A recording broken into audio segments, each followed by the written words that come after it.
Assalamualaikum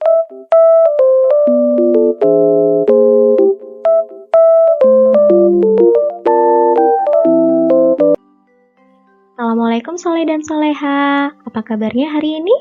Bu Guru harap kalian tetap sehat dan tetap semangat selalu belajarnya ya, meskipun masih dari rumah. Sebelum kita mulai pembahasan kita hari ini, mari kita sejenak bersyukur kepada Allah atas segala kebaikan-kebaikan yang telah Allah berikan kepada kita sampai hari ini.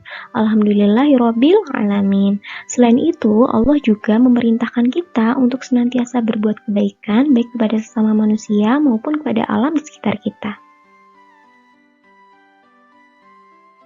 Seperti firman Allah pada surat Al-Qasas ayat 77. Bismillahirrahmanirrahim. Wa ahsin kama ahsanallahu ilaika wa la tab'il fasada fil ard. Innallaha la yuhibbul mufsidin. Berbuat baiklah kepada orang lain sebagaimana Allah telah berbuat baik kepadamu. Dan janganlah kamu berbuat kerusakan di muka bumi. Sesungguhnya Allah tidak menyukai orang-orang yang berbuat kerusakan. Allahumma arhamna bil Quran. Hari ini kita masuk di tema yang baru, yaitu tema 3, benda di sekitarku, subtema 1, mengenal benda di sekitar kita. Nah, sebelumnya, apakah Soleh dan Soleha tahu apakah itu benda? Benda adalah segala sesuatu yang menempati ruang, mempunyai massa, ada wujudnya, dan dapat ditimbang atau diukur. Benda terdiri dari 2 jenis. Yang pertama, benda hidup. Yang kedua, benda tak hidup atau benda mati.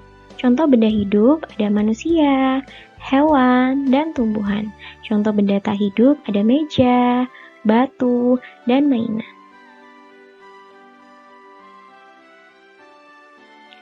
Sedangkan panas, cahaya, dan angin, ketiga hal tersebut tidak termasuk benda ya, karena cahaya, panas, dan angin tidak menempati ruang dan tidak dapat ditimbang atau diukur.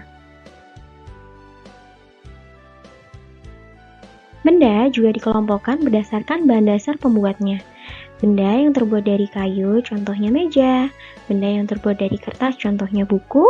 Benda yang terbuat dari plastik, contohnya peraut. Benda yang terbuat dari kaca, contohnya cermin. Benda yang terbuat dari logam, contohnya uang koin. Dan benda yang terbuat dari karet, contohnya balon. Benda-benda yang kita lihat tadi, selain dapat bermanfaat, ternyata juga dapat menimbulkan masalah ketika menjadi tumpukan sampah yang sudah tidak terpakai. Pada gambar berikut ini, karena benda yang terbuat dari plastik khususnya perlu waktu bertahun-tahun bahkan ratusan tahun untuk dapat terurai kembali di dalam tanah. Lalu, bagaimana cara kita untuk mengatasi masalah tersebut? Itu dengan melaksanakan 3R. Apa itu 3R? Yang pertama, reduce atau mengurangi, contohnya dengan mengurangi penggunaan tas kresek. Yang kedua, reuse atau menggunakan kembali, contohnya dengan menghemat penggunaan barang dan bisa dipakai kembali. Kemudian yang ketiga, recycle atau mendaur ulang.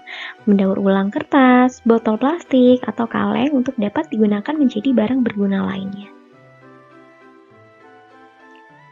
Tadi sudah kita pahami di awal, jika benda juga dapat diukur. Lalu apa saja alat ukur untuk mengukur panjang benda? Yang pertama, ada penggaris atau mistar, biasanya digunakan untuk mengukur benda yang panjangnya kurang dari 1 meter. Yang kedua ada meteran pita, biasanya digunakan penjahit untuk mengukur panjang kain. Kemudian ada meteran saku, biasanya digunakan tukang bangunan atau tukang kayu untuk mengukur panjang meja atau pintu. Kemudian ada meteran roll besar, biasanya digunakan untuk mengukur panjang tanah atau lapangan. Di sini kita akan belajar bagaimana mengukur panjang benda menggunakan salah satu alat ukur, yaitu penggaris. Satuan yang dipakai dalam penggaris adalah sentimeter. Lalu bagaimana cara kita mengukurnya? Yang pertama, kita letakkan terlebih dahulu ujung pensil A di titik 0. Kemudian kita perhatikan angka di ujung pensil titik B menunjukkan angka berapa? Iya betul, menunjukkan angka 10. Maka panjang pensil ini adalah 10 cm. Lalu bagaimana jika penggaris kita tidak dimulai dari angka 0? Misal, ujung pensil titik A kita dimulai dari angka 4. Pertama, yang kita perhatikan adalah angka di ujung pensil di titik B. Adalah angka berapa? Iya betul, angka 14. Maka berapa panjang pensil tersebut? Jadi, panjang pensil tersebut adalah 14 cm dikurangi 4 cm. Berapa? Iya betul, 10 cm. Sama bukan antara pengukuran yang pertama dan pengukuran yang kedua? Barakallahu fikum. Semoga ilmu yang Bu Guru sampaikan hari ini bermanfaat ya. Jangan lupa belajar di rumah, tetap semangat selalu belajar dan ibadahnya. Jangan lupa juga kerjakan tugas yang Bu Guru berikan pekan ini. Bu Guru akhiri, wassalamualaikum warahmatullahi wabarakatuh.